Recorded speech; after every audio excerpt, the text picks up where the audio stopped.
नमस्कार दोस्तों, डेट है आज की 3 जुलाई 2021 और स्वागत है आपका एडिटोरियल डिस्कशन में। आज 3 इश्यूज हम डिस्कस करेंगे। पहला आर्टिकल हम डिस्कस करेंगे एजुकेशन से संबंधित, दूसरा इंडिया चाइना रिलेशंस और तीसरा रूरल पावर सॉल्यूशंस। चलिए डिस्कशन स्टार्ट करते हैं। फर्स्ट इंपॉर्टेंट आर्टिकल स्कूल्स में इंटरनेट एक्सेस से संबंधित है। आप जीएस पेपर 2 के इस टॉपिक से आर्टिकल को कनेक्ट कर सकते हो। ये सारे एस्पेक्ट्स हम कवर करेंगे इस आर्टिकल के डिस्कशन में। क्या कंटेस्ट है? यूनियन एजुकेशन मिनिस्टर ने एक रिपोर्ट रिलीज की। क्या नाम है रिपोर्ट का? United information system for education plus 2019-20। देखो, ये जो रिपोर्ट है ना, United information system for education plus, पहले इसका नाम सिंपल हुआ करता था, नाम में प्लस नहीं हुआ करता था। ये रिपोर्ट लॉन्च की गई थी सरकार के द्वारा 2012-13 में। 2018-19 में इसके नाम में प्लस भी ऐड कर दिया गया। करती क्या है ये रिपोर्ट? ये रिपोर्ट बताती है हमारे देश में जितने भी स्कूल्स हैं, देश में जितने स्कूल्स हैं उनमें से कितने परसेंट स्कूल्स में पानी की व्यवस्था है, कितने परसेंट स्कूल्स में टॉयलेट की व्यवस्था है, कितने परसेंट स्कूल्स में इंटरनेट की व्यवस्था है, इनरोलमेंट रेशियो कितना है। सारी जानकारी मिलती है हमें इस रिपोर्ट से। 2012-13 में जब लॉन्च की गई थी, नाम में प्लस नहीं था, लेकिन 18-19 में नाम में प्लस भी ऐड कर दिया गया, क्योंकि इस रिपोर्ट में कई सारे नए फीचर्स ऐड किए गए ताकि एरर कम हो सके और डेटा जो इकट्ठा किया जाता है स्कूल्स से संबंधित, उसमें क्वालिटी को इम्प्रूव किया जा सके और उस डेटा की ईजिली वेरिफिकेशन भी की जा सके। तो अभी कंटेक्स्ट ये है, यूनियन एजुकेशन मिनिस्ट्री ने 2019-20 के लिए ये रिपोर्ट रिलीज़ की। तो 2019-20 में हमारे देश में स्कूल्स में कैसी व्यवस्था थी? देखो, 19-20 में ग्रोस इनरोलमेंट रेशो स्कूल के हर एक लेवल पे इम्प्रूव हुआ है। अगर बात करें फर्स्ट क्लास से लेके 8वीं क्लास के बीच में ग्रोस इनरोलमेंट रेशो कितना है? ऑलमोस्ट 98%। यानी सिर्फ 2% बच्चे ऐसे हैं जिनको एज के हिसाब से क्लास 1 से लेके क्लास 8 के बीच में होना चाहिए, लेकिन अभी वो स्कूल में एजुकेशन नहीं प्राप्त कर रहे हैं। इसके बाद सेकेंडरी लेवल की बात करें, ग्रोस इनरोलमेंट रेशो है 78% और सीनियर सेकेंडरी लेवल पर ग्रोस इनरोलमेंट रेशो है 51%। यानी ग्रोस इनरोलमेंट रेशो जो है 2019-20 में इम्प्रूव हुआ है as comparison to last year 2018-19। Next point, student to teacher ratio जो है वो भी स्कूल एजुकेशन के हर एक लेवल पे इम्प्रूव हुई है। नेक्स्ट पॉइंट, गर्ल्स की जो इनरोलमेंट है वो भी देखो स्कूल एजुकेशन के हर एक लेवल पे इम्प्रूव हुई है 2019-20 में एज कंपेरिजन टू 2018-19। और गर्ल्स की जो इम्प्रूवमेंट है वो सबसे ज़्यादा इम्प्रूव हुई है वो प्री प्राइमरी लेवल में, जो यूकेजी एलकेजी ये क्लासेस होती है ना फर्स्ट क्लास से पहले, उनमें। और देखो 2012-13 से लेकर 2019-20 के बीच जेंडर पैरिटी इंडेक्स जो है वो सेकेंडरी लेवल पे भी और हायर सेकेंडरी लेवल पर भी इम्प्रूव हुआ है। अगर स्कूल में फैसिलिटीज़ की बात करें, 2019-20 में देखो 80% से ज़्यादा स्कूल्स में इलेक्ट्रिसिटी की व्यवस्था है, जबकि 2018-19 में ऑलमोस्ट 74% स्कूल्स में इलेक्ट्रिसिटी की व्यवस्था थी। देखो, वैसे तो अच्छी बात है, लेकिन दुखद बात यह है 20% स्कूल्स हमारे देश में अभी भी ऐसे हैं जहां पर इलेक्ट्रिसिटी की व्यवस्था नहीं है। 2019-20 में 5.2 लाख स्कूल्स ऐसे हैं जहां पर फंक्शनल कंप्यूटर्स हैं और 2018-19 में देखो 4.7 लाख स्कूल्स ऐसे थे जहां पर फंक्शनल कंप्यूटर्स थे। सरकार देखो कितनी चालाक होती है, जिन स्कूल्स में फंक्शनल कंप्यूटर की बात की जा रही है वहाँ पे परसेंटेज नहीं बताई, वहाँ पे सीधा नंबर बता दिया, ताकि यूँ ना पता लगे जनता को कि सिर्फ 20% 25% स्कूल्स में कंप्यूटर की व्यवस्था है। आगे आएगा, मतलब सारी सरकारें चालाक होती हैं, डेटा इस प्रकार से प्रेजेंट करती हैं कि ख़राब ना लगे।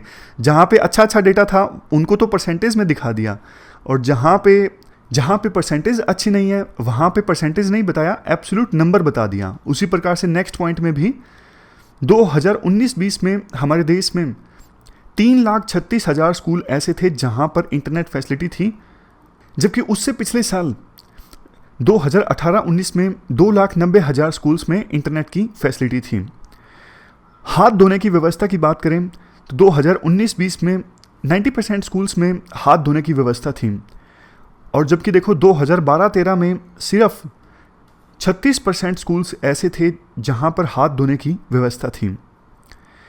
इलेक्ट्रिसिटी की बात करें 2019-20 में 83% हमारे देश में जो स्कूल्स हैं वहाँ पर इलेक्ट्रिसिटी की व्यवस्था है, और 2018-19 में ऑलमोस्ट 76% स्कूल्स ऐसे थे जहाँ पर बिजली की व्यवस्था थी, जबकि देखो 2012-13 में ऑलमोस्ट 55% स्कूल्स ऐसे थे जहाँ पर इलेक्ट्रिसिटी की व्यवस्था थी।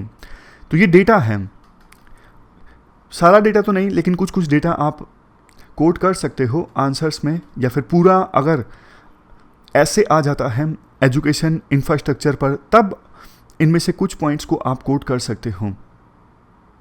मेडिकल चेकअप की बात करें 2019-20 में 82% स्कूल्स में बच्चों का मेडिकल चेकअप हुआ, जबकि 2018-19 में 78% स्कूल्स में स्टूडेंट्स का मेडिकल चेकअप हुआ।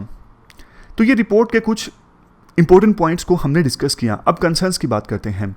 मेन वैसे जो ये आर्टिकल है ये इंटरनेट एक्सेस पर है। आर्टिकल में कहा जाता है, देखो इस रिपोर्ट से पता लगता है हमारे देश में डिजिटल डिवाइड काफ़ी ज़्यादा है। जब कोविड-19 की महामारी आई तो सब कुछ एकदम से ऑनलाइन हो गया। हमने काफ़ी आर्टिकल्स भी इस इशू पर डिस्कस किए हैं। जब देखो पिछले साल लॉकडाउन लगा तो सरकार ने स्कूलों को आदेश दिया कि बच्चों की एजुकेशन नहीं रुकनी चाहिए, आप बच्चों को एजुकेशन देना जारी रखो। तो फिर इस प्रकार की तस्वीरें हमने देखी, सोशल मीडिया में वायरल भी हुई, न्यूज़पेपर्स में आई कि रिमोट एरियाज़ में तो इंटरनेट की फैसिलिटी ही नहीं है। अगर रेंज आती है तो उसको एक्सेस करने के लिए पहाड़ी के टॉप पर जाना पड़ता है, पेड़ की चोटी पर चढ़ना पड़ता है। ऐसी ऐसी बहुत सारी तस्वीरें वायरल हुई। पॉइंट देखो ये है, वो बच्चे जो रिमोट एरियाज़ में रहते हैं ना, उनको डबल जियोपार्डी का सामना करना पड़ा। डबल जियोपार्डी कैसे? एक तरफ देखो कई परिवारों में तो स्मार्टफोन नहीं, चलो जैसे तैसे करके स्मार्टफोन परचेज कर लिया, इंटरनेट की दिक्कत, रेंज नहीं आती।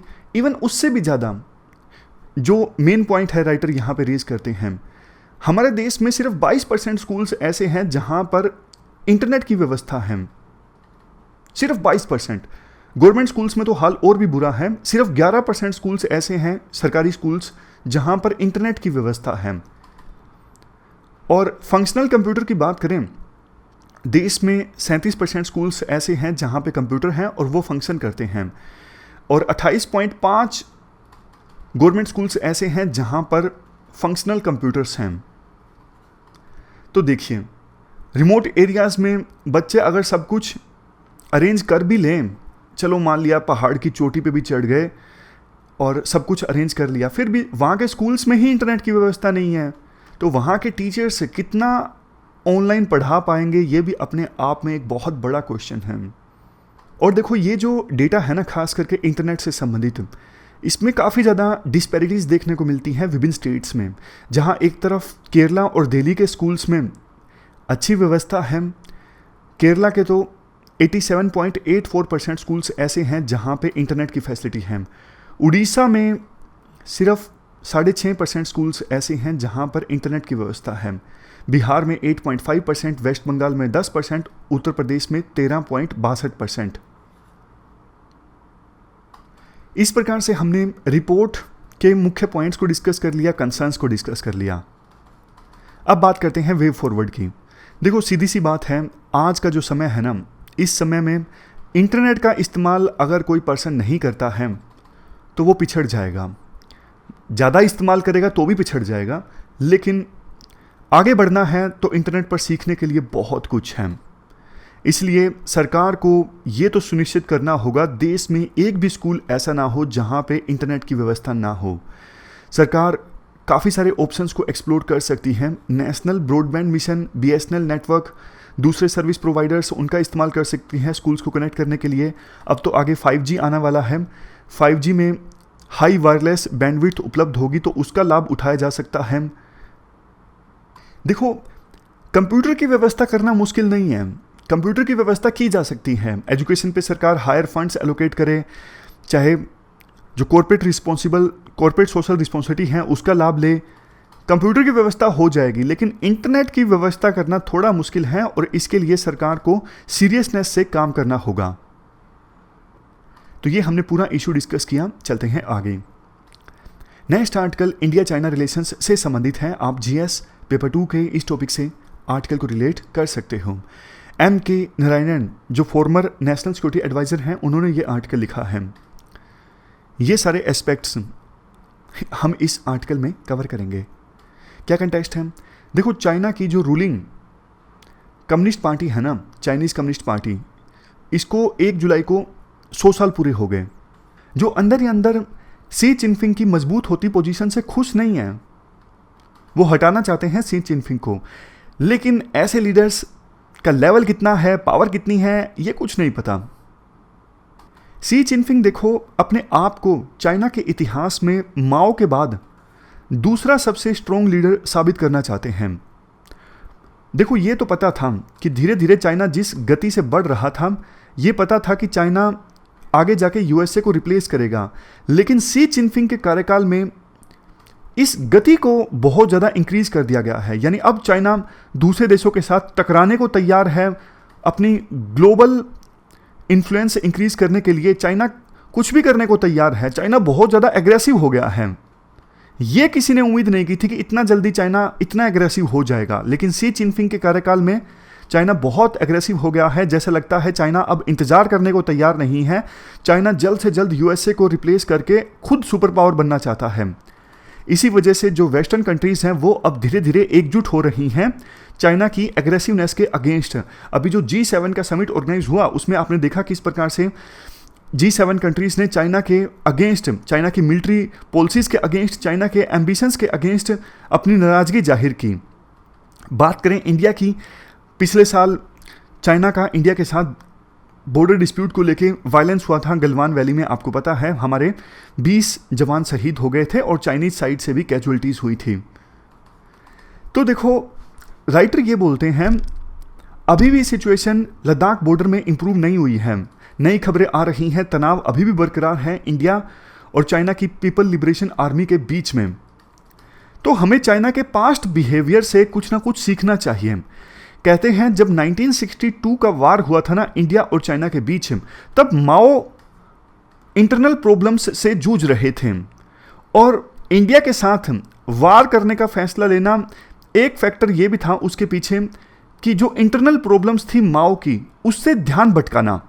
हालांकि देखो और भी फैक्टर्स रिस्पॉन्सिबल थे, जैसे उस समय इंडिया ग्लोबल लीडरशिप हासिल करना चाहता था। नैम में इंडिया की भूमिका बड़ी थी, ग्लोबल पॉलिटिक्स में इंडिया एक बड़ा रोल प्ले कर रहा था और चाइना इससे नाखुश था। चाइना यूं समझता था कि डेवलपिंग कंट्रीज का लीडर चाइना होना चाहिए, ना कि इंडिया। तो 1962 के वार से चाइना ने इंडिया को हरा दिया और इंडिया को काफ़ी ह्यूमिलिएशन का सामना करना पड़ा। डेवलपिंग कंट्रीज को लगा कि इंडिया का जो मॉडल है वो सही नहीं है, चाइना ज़्यादा अच्छा कंट्री है डेवलपिंग कंट्रीज की लीडरशिप के लिए। तो इस प्रकार के फैक्टर्स रिस्पॉन्सिबल थे जिसकी वजह से 1962 में इंडिया और चाइना के बीच वार हुआ। राइटर ये इंडिकेट करते हैं, देखो आज भी कहीं ना कहीं सिचुएशन देखो वैसी ही है। जैसे माओ इंटरनल प्रॉब्लम्स से जूझ रहे थे, इंडिया का ग्लोबल स्टेटस इंक्रीज हो रहा था, तो इस वजह से माओ ने इंडिया के साथ युद्ध छेड़ने का निर्णय लिया। उसी प्रकार से आज के समय में शी चिनफिंग इंटरनल प्रॉब्लम्स से जूझ रहे हैं। बेशक कोविड-19 की महामारी का चाइना की इकोनॉमी पर ज़्यादा असर नहीं हुआ, दूसरे देशों पर ज़्यादा असर हुआ, लेकिन चाइना ने जल्दी से महामारी को अपने देश में रोक दिया तो कम असर हुआ। लेकिन देखो चाइना की इकोनॉमी स्लो डाउन तो कर रही है ना, पहले के अपेक्षाकृत कम गति से आगे बढ़ रही है। और चाइना की जो इकोनॉमी का साइज है या फिर चाइना की जो मिलिट्री का साइज है, चाइना के पास अच्छी टेक्नोलॉजी है, इन सब फैक्टर्स की सहायता से भी चाइना अपना जियोपॉलिटिकल इन्फ्लुएंस नहीं इंक्रीज कर पा रहा है।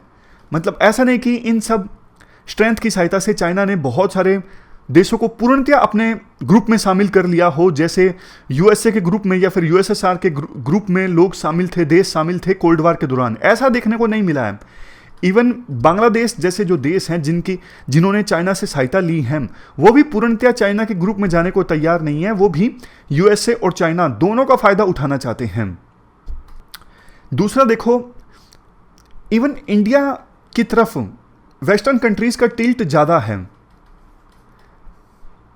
क्योंकि देखो इंडिया नॉन एग्रेसिव है, इंडिया की सॉफ्ट पावर भी अच्छी है, बेशक चाइना की भी अच्छी है, लेकिन इंडिया से एज सच खतरा महसूस नहीं होता दूसरे देशों को। जैसे देखो नेपाल ने इंडिया के खिलाफ हाल फिलहाल में आपको पता है कितना कुछ किया, उन्होंने तो एक नया मैप अडोप्ट कर लिया जिसमें कुछ इंडिया का एरिया भी है। नेपाल अगर ये सब चाइना के साथ करके देखता तो नेपाल को चाइना चैन से जीने नहीं देता। मतलब सीधी सी बात है, इंडिया से दूसरे देश खतरा महसूस नहीं करते हैं, चाइना से दूसरे देश खतरा महसूस करते हैं। तो वेस्टर्न कंट्रीज का खास करके जो टिल्ट है वो इंडिया की तरफ बढ़ रहा है। इसका सबूत है क्वाड। तो चाइना इससे खुश नहीं है, चाइना नहीं चाहता कि वेस्टर्न कंट्रीज का टिल्ट इंडिया की तरफ ज्यादा हो। तो कहीं ना कहीं देखो ये वही सिचुएशन है जैसा 1962 में थी, जैसा मिस एडवेंचर माओ ने इंडिया के अगेंस्ट 1962 में किया था, वैसा ही कुछ मिस एडवेंचर शी चिनफिंग कर सकते हैं इंडिया के अगेंस्ट। इंडिया को इससे संभल के रहना चाहिए। उस समय भी देखो रिश्तों में टेंशंस तो थी, लेकिन इंडिया ने ये कभी नहीं सोचा था कि हाँ चाइना युद्ध छेड़ देगा। तो उसी प्रकार से आज इंडिया चाइना बॉर्डर पर टेंशंस हैं, लेकिन इंडिया को उम्मीद नहीं है कि चाइना युद्ध छेड़ देगा, बट इंडिया तैयार है। उम्मीद इंडिया को नहीं है, सरकार को ऐसा लगता नहीं चाइना युद्ध छेड़ेगा, लेकिन सरकार इस बार पहले से तैयार है। जितने चाइना के ट्रूप्स तैनात हैं बॉर्डर पे, उतने ही इंडिया के ट्रूप्स तैनात हैं।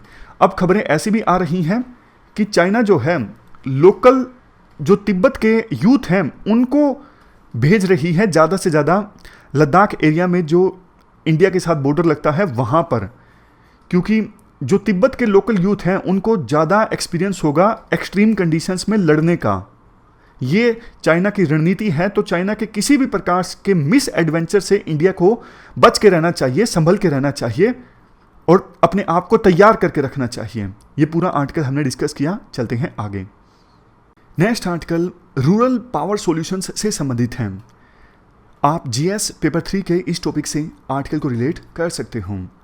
देखो इस आर्टिकल में ना राजस्थान स्पेसिफिक डेटा है, तो राजस्थान स्पेसिफिक जो डेटा है ना उसका तो आंसर्स में इस्तेमाल नहीं किया जा सकता, लेकिन इन जनरल जो पॉइंट्स निकल के आते हैं ना, डेटा को अगर छोड़ दें, पॉइंट्स जो निकल के आते हैं ना वो पॉइंट्स अच्छे हैं।